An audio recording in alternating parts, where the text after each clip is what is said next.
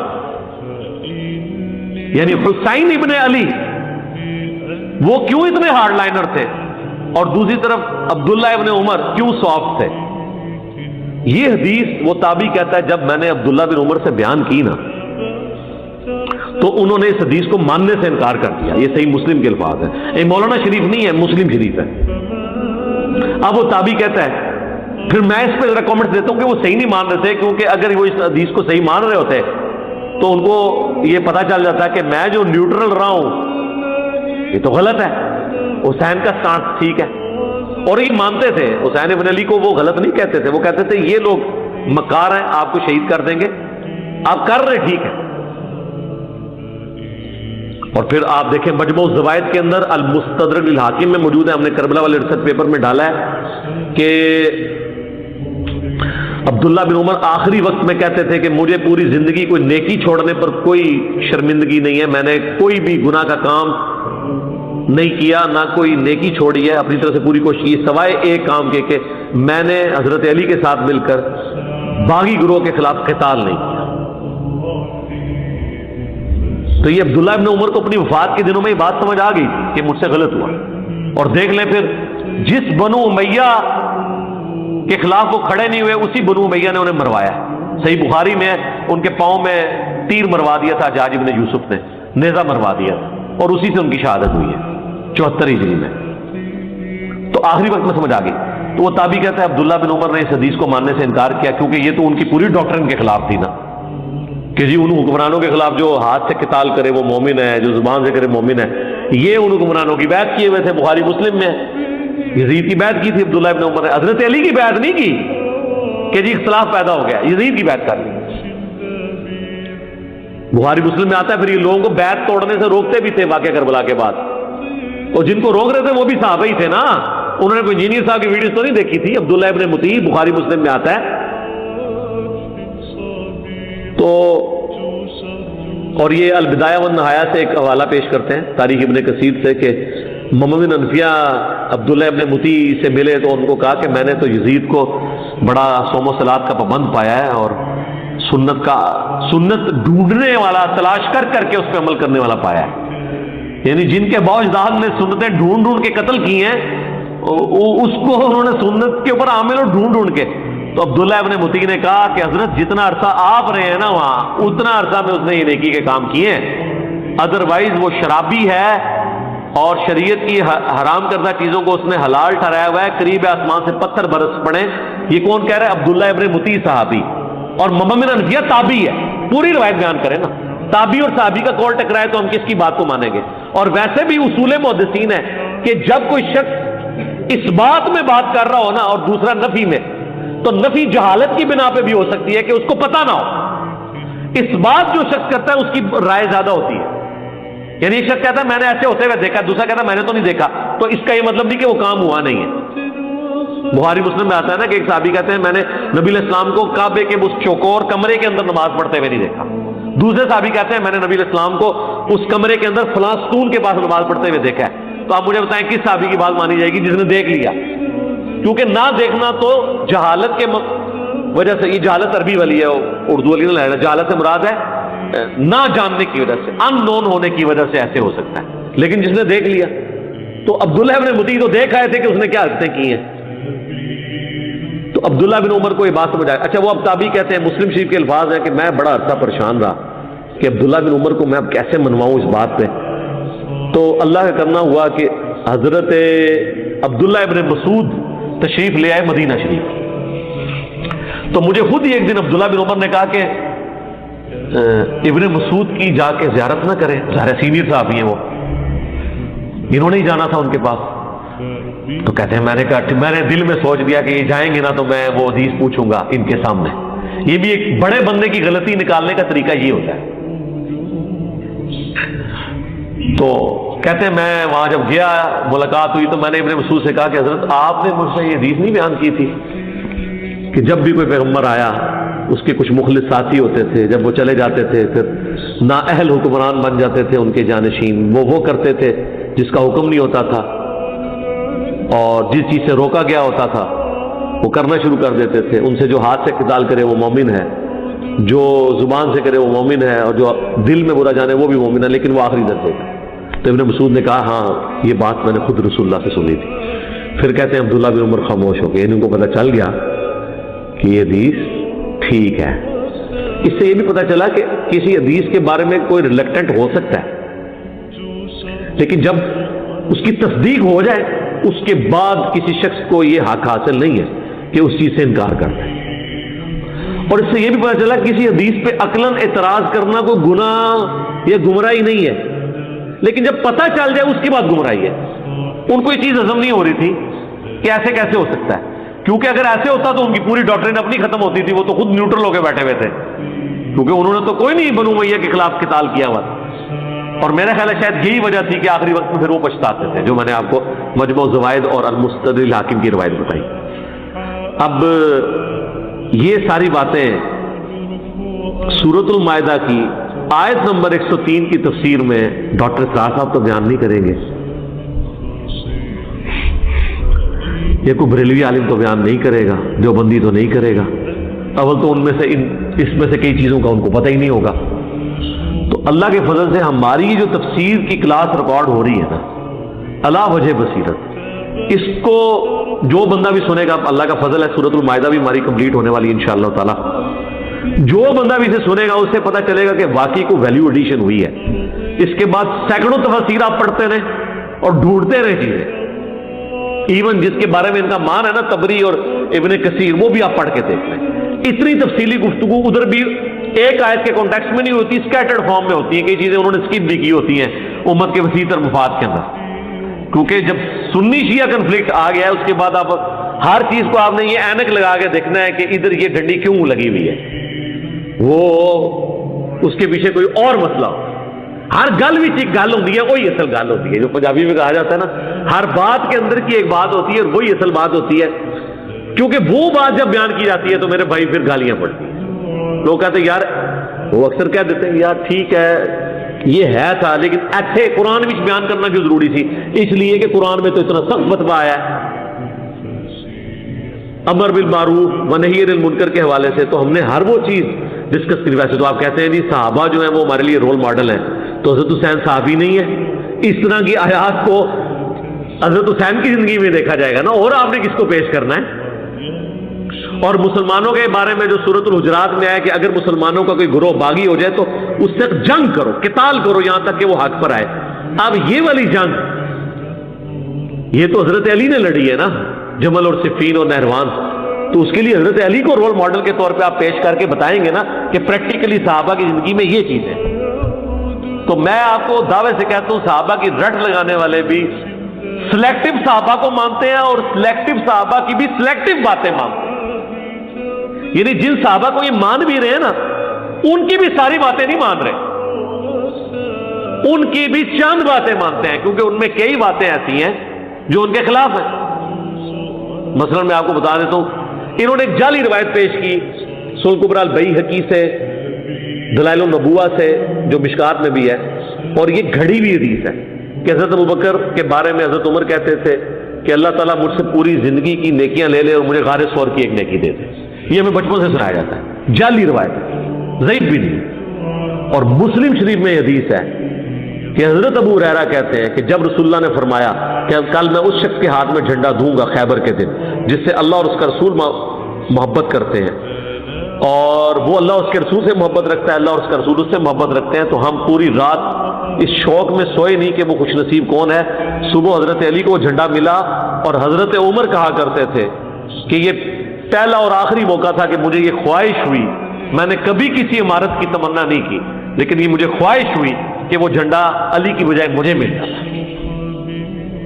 اب یہ حدیث ہے مسلم شریف میں حضرت علی کے فضائل میں, یہ کتنے سنی علماء کو بھی پتہ ہے, اور میں نے یہ چیلنج دیا ہے کہ مجھ سے پہلے اس روئے ارض پہ یہ حدیث کسی نے امام مسلم کے علاوہ بیان کی ہو, امام مسلم کو نقل کی ہے, کسی عالم کی تقریر میں ہو,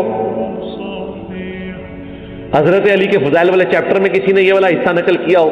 بس اتنا کرتے ہیں, اللہ اور اس کے رسول سے محبت کرتے ہیں اور وہ اللہ اور اس کے رسول سے محبت کرتا ہے. یہ اگلے مسلم کے الفاظ جو حضرت ابو ہریرہ نے نقل کیے ہیں, اور اس میں نے شیعہ کو بھی پھکی دی ہے کہ تم حضرت ابو ہریرہ کے بارے میں زبان کھولتے ہو, حضرت ابو ہریرہ نے اہل بیت کی شان کی حدیثیں بیان کی ہیں, ان میں یہ بھی حدیث ہے, یہ حضرت ابو ہریرہ نے بیان کی ہے. میں نے اپنے ممبر پہ بنو امیہ کے, بنو مرمان کے بندروں کو کودتے ہوئے دیکھا ہے, یہ بھی حضرت ابو ہریرہ نے روایت کی ہے المستدرک الحاکم میں اور مسند ابی جعلہ کے اندر یہ جو روایت آتی ہے یہ بھی حضرت ابو ہریرہ نے بیان کی ہے.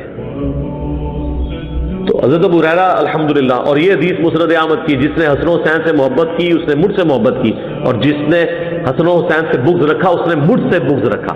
یہ حدیث بھی حضرت ابو ہریرہ نے بیان کی ہے, اور یہ حدیث حضرت ابو ہریرہ کے علاوہ کسی شخص نے بیان نہیں کی ہے. یعنی حضرت حسین سے بغض, رسول اللہ سے بغض, اور رسول اللہ سے بغض کیا ہے, اللہ تک بات ہے.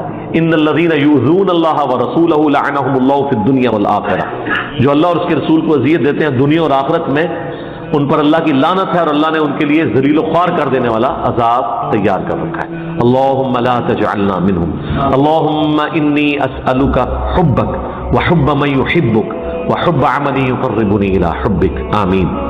تو یہ حضرت ابوبکر نے یہ آیت پڑھی, اور اس کا باقی حصہ رہتا ہے الی اللہ مرجعکم, تمہیں لوٹ کر اللہ کی طرف جانا ہے, جمیعا تم سب کے سب کو, فینبئکم بما کنتم تعملون, پھر تمہیں وہ آگاہ کر دے گا جو کچھ تم دنیا میں عمال کیا کرتے تھے. یعنی اللہ فیصلہ کرے گا کہ کسی شخص نے کسی کو برائی سے روکا نہیں روکا, کس لیول کا مومن تھا, اس سے کیا ریکوائرمنٹ تھی, اور اس نے اس سے کم کیا. اب علماء تو یہ بہانہ نہیں کر سکتے کہ ہم دل میں برا جانیں گے. یہ ایک عام ریڑھی مان مزدور تو کہہ سکتا ہے کہ میری تو اتنا علم ہی نہیں کہ میں زبان سے روک سکوں, لیکن علماء تو نہیں یہ بہانہ کر سکتے, اور حکمران یہ نہیں کہہ سکتے جی میں نے تو صرف زبان سے روک دیا تھا, میرا اس کے بعد لینا دینا کوئی نہیں. ان کو تو اللہ پوچھے گا تیرے ہاتھ میں سلطہ تھا, تیرے ہاتھ میں مینجمنٹ تھی, تو بائی فورس چیزیں کروا سکتا تھا, تو نے کیوں نہیں ختم کروائی. سپریم کورٹ نے فیصلہ کر دیا تھا سود کے حرام ہونے پہ, جب نواز شریف صاحب دوسری دفعہ پرائم منسٹر بنے, اور ان کی حکومت نے یونائٹڈ بینک کے تھرو سٹے لے لیا, وہ آج تک سٹے ہے. یہ ہماری عدالتیں ہیں, یہ ہمارے پرائم منسٹرز ہیں, یہ ہماری حکومتیں ہیں کہ پچھلے 22-23 سال سے سٹے لے کے بیٹھے ہوئے ہیں کہ سود ہے تو حرام ہے, لیکن ہم نے اپنے بینکوں سے سود ختم نہیں کرنا, جبکہ فیصلہ آ چکا ہوا. تو یہ کتنے مخلص ہیں اسلام نافذ کرنے کے, یہ آپ خود فیصلہ کریں. تو یہ اللہ نے فرمایا نا کہ تمہیں لوٹ کے اللہ کی طرف آنا ہے, وہ خود فیصلہ کر دے گا کس کا کتنا اختیار تھا اور اس نے کیا کیا. اچھا اب یہ بات مجھے بھی پتا, لیکن جب میں نے اس بندے کے منہ سے یہ بات سنی نا, پھر میں نے غور کرنا شروع کیا. اس نے کہا کہ ہر وقت اللہ آپ کے سامنے ہونا چاہیے. تو پھر میں نے سوچا واقعی یار اسلام تو ہے ہی سینٹرڈ اراؤنڈ گاڈ ہے, صبح سے لے کر شام تک ہر چیز خدا کے گرد گھومتی ہے. صبح اٹھ کے آپ پہلا جملہ کیا بولتے ہیں, الحمدللہ الذی احیانا بعدما اماتنا والیہ النشور. تمام تعریفیں اس اللہ کے لیے جس نے مرنے کے بعد مجھے دوبارہ سے زندہ کر لیا, اور میں نے لوٹ کے اسی کی طرف جانا ہے. آخرت کا ذکر بھی ساتھ ہی یہ تلوار جو ہے نا یہ ہر وقت لٹکی رہے گی. آپ دیکھیں دنیا میں جتنی دعائیں ہو رہی ہوتی ہیں نا, آخرت کا موت کا ذکر ساتھ پیرلل میں آ رہا ہوتا ہے کہ تیاری سٹارٹ ہی صبح کیا ہو رہا ہے, اللہ موت کے بعد زندگی دی ہے, اور پھر میں نے مر کے تیرے پاس ہی آنا ہے جو آخری موت ہے, جس کے بعد میں نے اٹھنا بھی کوئی نہیں, پھر قیامت میں ہی اٹھنا ہے. یہ سٹارٹ ہو رہا ہے. نماز پڑھیں گے, وہ تو ذکر کی اعلیٰ ترین چیز, واقعی میں الصلاۃ لذکری, میری یاد کے لیے نماز کو قائم رکھنا, اور نماز کے بعد بھی اذکار, نماز کے اندر بھی اذکار, مسجد میں جانے کی دعا وہ بھی گاڈ اورینٹڈ, مسجد سے نکلنے کی دعا, ٹوائلٹ گئے ہیں تو اس میں جانے کی دعا, اس سے نکلنے کی دعا, پھر گھر سے نکلے ہیں پھر اللہ کو یاد کر کے نکلے ہیں, جہاں جا رہے ہیں اپنا کوئی کام سٹارٹ کر رہے ہیں تو اللہ کے نام سے سٹارٹ کر رہے ہیں، اور ساتھ یہ ٹینشن لگی ہوئی ہے کہ فجر تو پڑھ لی ہے، اب زہر کا وقت اتنے بجے ہے، اپنے آپ شیڈیول کو سیٹ کرتے ہیں تاکہ میں جماعت سے نماز پڑھ سکوں. تو بس جو یہ شیڈیول طے کر رہا ہے نا، وہ بھائی فجر سے لے کے زہر تک نماز کی حالت میں ہے، کیونکہ وہ نماز کے انتظار میں بیٹھا ہے. نماز کے انتظار میں بیٹھنے کے لیے مسجد میں بیٹھنا ضروری نہیں ہے.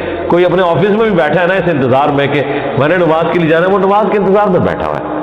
پھر نماز کا وقت آ جانا ہے، پھر بازار میں جانے کی دعا، سواری پہ بیٹھے تو اس پہ دعا. وہ ساری دعائیں ذرا آپ پڑھیں، کوئی بزرگ بابا آپ کو ان دعاؤں میں نظر نہیں آئے گا. خدا سے شروع ہو کے خدا پہ ختم. یہ کائنات سینٹرڈ اراؤنڈ گاڈ ہے. ہماری زندگی کا مقصد خدا کی پہچان ہے. انبیاء کے دنیا میں آنے کا مقصد خدا کی پہچان ہے. ہر چیز خدا کے گرد گھومتی ہے. یہ اصل میں اللہ کو مطلوب انسان ہے جو سینٹرڈ اراؤنڈ گاڈ ہو. تو آپ اس کے ذرا ٹیسٹ کو فیل کریں. الذین آمنوا، جو لوگ ایمان لائے، وتطمئن قلوبہم بذکر اللہ، اور مطمئن ہوتے ہیں ان کے دل اللہ ہی کی یاد سے. الا بذکر اللہ تطمئن القلوب، آگاہ ہو جاؤ کہ دلوں کا سکون ہے ہی اللہ کی یاد میں. یہ اللہ تعالیٰ نے سکون رکھے اس کے اندر. سکون سے مراد یہ نہیں ہے کہ دنیا میں آپ کو کوئی پریشانی نہیں آئے گی. اگر یہ مطلب ہو تو انبیاء کرام نے تو سب سے زیادہ بے سکونی دیکھی ہے. ہر آزمائش اللہ تعالیٰ نے ان کے اوپر ڈالی ہے اور وہ ثابت قدم رہے. مراد یہ کہ اگر کوئی آزمائش آئے گی تو وہ برداشت کرنا آسان ہو جائے گی. پھر دنیا حسنہ کیا ہے کہ دنیا میں اگر تکلیف بھی آئے تو صبر آ جائے گا کہ اللہ کی مرضی، انا للہ و انا الیہ راجعون. دیکھیں تکلیف میں بھی آپ کو یہ دعا سکھا دی گئی ہے. ادھر بھی موت ہے، اے اللہ ہم تیری طرف سے آئے تھے، ہم نے بھی تیرے پاس ہی آ جانا ہے واپس. تو یہ تکلیف جو آئی ہے نا، یہ بھی تو ایک نہ ایک دن ختم ہو جانی ہے. بڑی سے بڑی تکلیف بھی اس دن تو ختم ہو جانی ہے جس دن انسان کو موت آنی ہے. بیمار تھا تو جب بندہ ہی ختم ہو گیا تو بیماری بھی ختم ہو گئی. تو دیکھیں ہر جگہ گاڈ اورینٹڈ، اللہ کی طرف متوجہ رہنا. تو اس کے لیے اللہ تعالیٰ نے آپ کو پورا جو شیڈیول دیا ہوا ہے. ابھی تو یار ان لوگوں نے ہماری نمازوں کے مزے خراب کر دیے ہیں. کاش آپ کے اوپر وہ دریچہ کھل جائے جو ایک بند دریچہ ہے، وہ سال میں ایک دفعہ کھلتا ہے قیام اللیل کی شکل میں. لیکن اگر آپ امیجن کریں کہ دنیا میں جتنی بھی مساجد ہیں ان کے اندر جہری نمازوں میں قرآن الف لام میم سے شروع ہو کے یا سورہ فاتحہ سے شروع ہو کے والناس تک پورا سال چلے، ایک ایک رکوع، ایٹ لیسٹ ایک ایک رکوع، کتنا ٹائم لگ جائے گا؟ اگر یہ نماز 7 منٹ میں ختم کرتے ہیں وہ 20 منٹ میں ہو جائے گی یا 15 منٹ میں. ایک رکوع مغرب کے اندر پہلی رکعت میں، دوسرا رکوع مغرب کی دوسری رکعت میں، پھر عشاء کی رکعت میں اس سے اگلے والا رکوع، اور اس کی دوسری رکعت میں اس سے اگلا، اور اس طریقے سے فجر میں. یہ 6 رکعتیں جو ہیں آپ کی جہر، 2 مغرب، 2 عشاء اور 2 فجر. ان میں قرآن پورے سرکل میں چلتا رہے. آپ کو عربی آتی ہے نہیں آتی اس سے کوئی فرق نہیں پڑتا. آپ کا اسمارٹ فون آپ کے ہاتھ میں ہو اور ترجمے والا قرآن آپ نے اس پہ کھولا ہوا ہو.